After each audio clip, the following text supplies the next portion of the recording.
திருமுருக கிருபானந்த வாரியார் சுவாமிகள் உலகத் தமிழர்கள் அனைவரும் அறிந்த ஓர் உத்தமர். நாளும் தமிழ் பரப்பிய நல்லறிஞர். தன்னுடைய உழைப்பால் ஈட்டிய பெரும் செல்வத்தை அறப்பணிகளுக்கு வாரி வழங்கியவர்.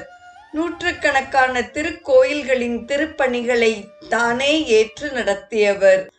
ஆயிரக்கணக்கான கோவில் திருப்பணிகளுக்கு நன்கொடை வழங்கியவர்.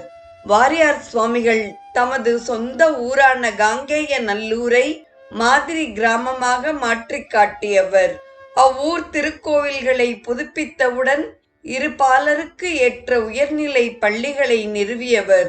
அவ்வூரில் அன்றாடம் அன்னதானம் வழங்க ஏற்பாடு செய்தவர். வயலூர் முருகன் கோவில் முதல் லண்டன் முருகன் கோவில் வரை இவருடைய திருப்பணிகள் எங்கும் நடந்தன.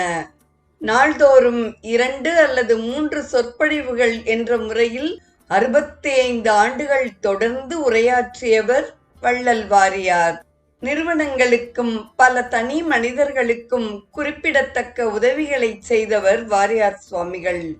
பெருஞ்செல்வம் ஈட்டி எளிமையாக வாழ்ந்தார். ஈட்டிய பொருளை ஈத்து உவக்கும் வள்ளலாக